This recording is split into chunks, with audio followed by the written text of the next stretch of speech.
안녕하십니까. 기고장 영암에서 발표를 하는 원민우입니다.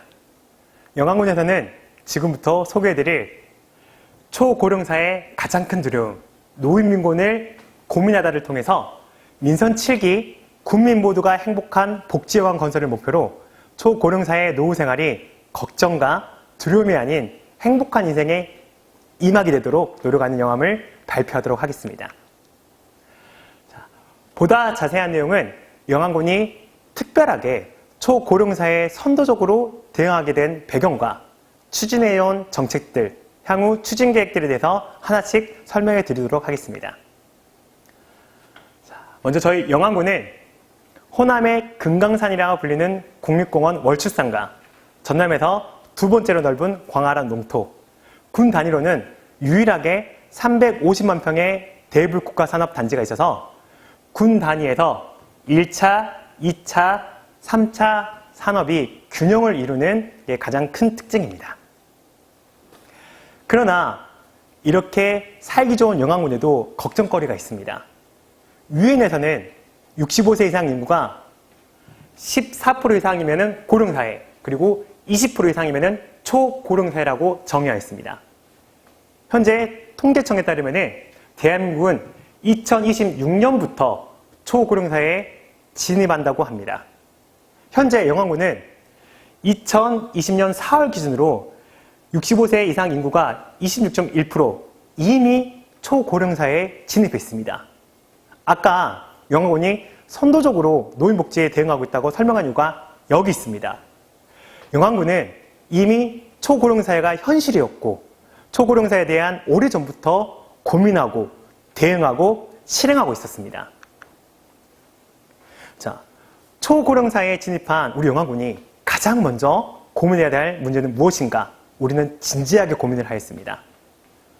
국가인권위원회에서는 65세 이상 1000명에 대한 설문조사를 한 결과 노후 생활의 가장 큰 두려움이 뭘까라고 봤더니 빈곤으로 나왔습니다.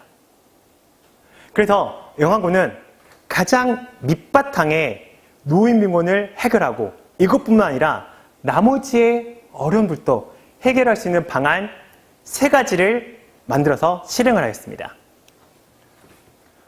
먼저 첫 번째, 가장 큰 두려움인 이 의식주, 기본 생존권을 우리는 보장을 하였고, 그리고 이동권을 보장을 하였습니다. 그리고 마지막으로 행복권을 보장을 하여서 이 영암군의 노인복지에 꽃을 피우게 되었습니다. 자, 그러면은 이 꽃이 어떻게 피어나게 되는지 자세히 설명을 하도록 하겠습니다. 먼저 의식주의 의입니다. 건강한 노후 생활을 위해서 스스로를 가꾸고 꾸미는 것은 개인 위생뿐만 아니라 자존감을 회복하는 데도 중요한 요소입니다. 그래서 영암군은 어르신들이 경제적인 걱정 없이 목욕탕과 임의용실을 이용할 수 있게 어르신들의 임의용권을 28매에서 더 예산 범위 내에서 늘렸고, 이 임의용권이 얼마나 만족하는지 상설 모니터링도 운영을 하였습니다. 실제로 후기를 들어보니까 제 손자 손녀들이 이제 할아버지 품에 안겨서 할아버지 이제 좋은 냄새가 나요 라는 말을 들을 때, 그리고 할머니께서 많이 이뻐지셨어요 라는 말을 들을 때 정말 높은 만족감을 나타내셨다고 합니다. 그 다음은 의식주의 식입니다. 어르신들의 건강을 위해서는 정해진 시간에 정성껏 마련한 끼니를 드시는 것이 정말 중요한 일입니다. 하지만 저소득층, 독거노인 등 개인의 여건상 끼니를 챙기는 것이 어려운 어르신들도 있습니다. 이를 해결하기 위해서 저희 영암군은 경로당의 지원조례를 개정하였습니다. 그렇게 해서 경로당의 회원수에 따라 부식비를 차등 지급을 하고, 또 경로당에 가사 도우미를 배치를 하여서 식사를 하신데 부담 없이 양질의 식사를 누리도록 하였습니다. 이번엔 의식주의 주입니다. 지역 어르신들의 열악한 주거 환경을 개선하기 위해서 고령자 맞춤형 복지주택을 건설하고 있습니다. 2019년에 사업을 선정을 토대로 20년 10월에 건축공사가 착공하였고 22년 3월에 입주자 모집을 시작을 하게 되었습니다. 그래서 복지주택 100호와 사회복지시설을 통해서 총 189억의 규모의 사업을 진행을 하고 있습니다. 하지만 2022년까지 노인분들의 주거에 대한 불편함이 없어야 하기 때문에 저희 군은 또 이렇게 따로 준비를 또 하였습니다. 바로 찾아가는 만능수리 이동 서비스입니다. 어르신들은 보일러, 방충망, 콘센트 등 생활도구들이 고장이 나도 수리를 위한 비용 문제라든지 아니면 수리업체가 거주지 인근에 없어서 방치하는 경우가 많습니다. 이럴 경우 안락한 쉼터가 돼야 될 우리 집이 오히려 어르신들의 안전을 위협하게 됩니다. 실제로 이렇게 보일러가 고장났으면 정말 추울 때 따뜻한 물이 나오지 않을 것이고, 그리고 방충망 같은 경우가 삭아서 헐어있다 하더라도 그 사이로 해충이 들어온다 하더라도 이게 잘 막아지지 않는 그런 수리가 되었다면 아무래도 어렵겠죠. 그래서 우리 영암군은 만능수리 이동 서비스를 실시하여서 도움이 필요할 때 달려가서 해결해 드리고 있습니다. 그래서 만능수리 이동 서비스는 읍, 면, 협업단체를 통해서 어르신들이 요청할 경우 현장을 방문하여서 서비스를 제공하는 사업입니다. 실제 서비스 시행을 지역 자활센터 위탁을 시행을 하고 있고, 그리고 간단한 기술 교육을 통해서 직업을 원하는 만약 지역민들에게 새로운 일자리를 제공을 하는 부가효과도 창출을 하고 있습니다. 이렇게 노인복지의 첫 번째 의식주 보장에 대해서 설명을 드렸고, 두 번째 이동권 보장에 대해서 설명을 해드리겠습니다.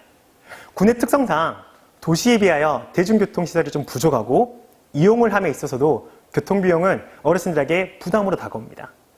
이에 대한 대책으로 군 내 버스 요금을 1,000원으로 통일을 하였고, 그리고 농어촌이 버스 없는 지역 주민, 즉 66개의 마을에 대해서는 별도로 택시비를 지원하여서 어르신들이 어디든 저렴하고 편하게 이용할 수 있게 하였습니다.